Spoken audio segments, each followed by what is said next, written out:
Hey, what's up, family? It's your girl Lolita with another Bible study buddy moment slash car chronicles because I'm in the car. I'm on the move, y'all. But anyway, I bought my Bible study journal with me, so I wanted to share. Such bad lighting. I'm sorry, you guys. Share what I've been reading. Most recently, you guys, I've been in the book of Daniel. I admire Daniel so much. He's an awesome biblical ancestor. Chapter 2, verses 48 through 49. He was able to interpret King Nebuchadnezzar's dream.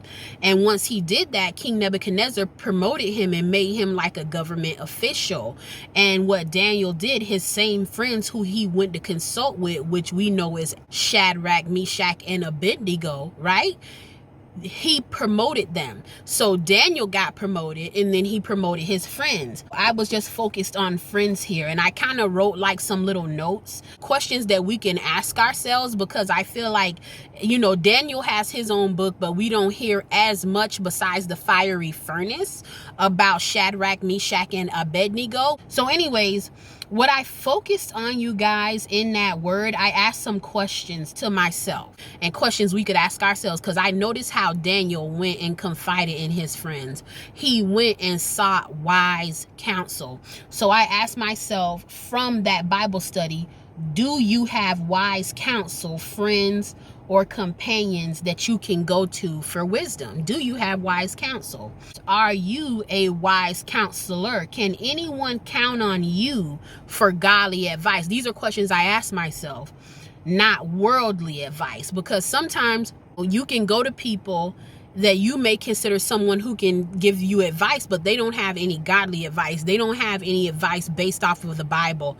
They have advice based off of the world, which is completely different. You know what I mean? I had asked the elder for advice about something, and they were like, their advice pretty much was, well, that's why you can't worry about people. You have to please yourself. And it was a situation to where I do understand what they were talking about as far as not people pleasing, but it was kind of like in my heart, I was like, no, you don't please yourself, you please God. Because if you please God, you will inadvertently please yourself. There's a difference between doing the right thing spiritually and doing the right thing in the world. Like some things the society and the world calls right, but they're not right to God. In the world, they may say, oh, if it's before 3 months, you can have an abortion. It's not a baby, it's a fetus, just for example. And God's like, nah, the moment of conception, it's a wrap. It's now a life, I just threw that example out there. But then I asked another question. When you win, do your friends win too? Do you plan to bring people along in your success?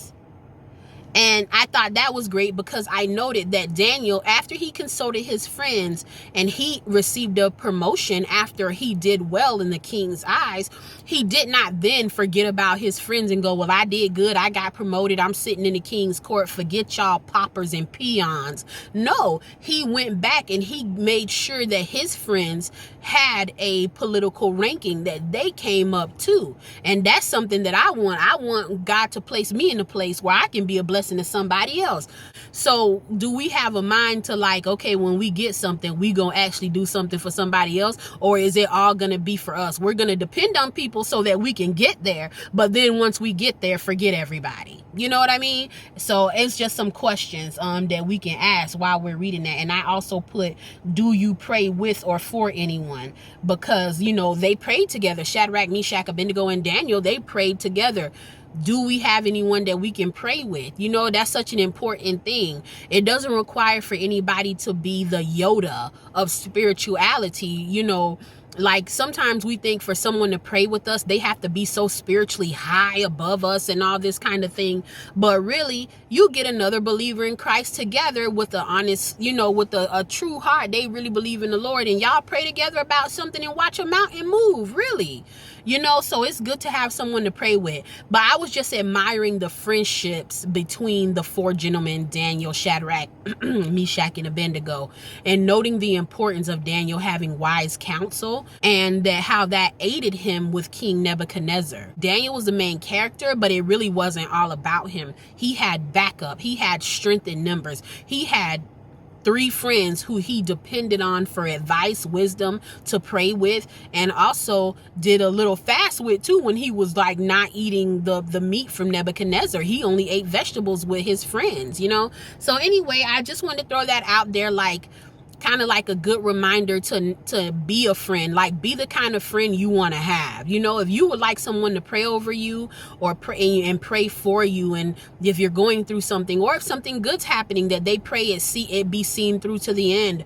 Or you know, you want someone sometimes to call and give advice to you, or someone to be a listening ear for you. Are you a listening ear? Do you pray for people?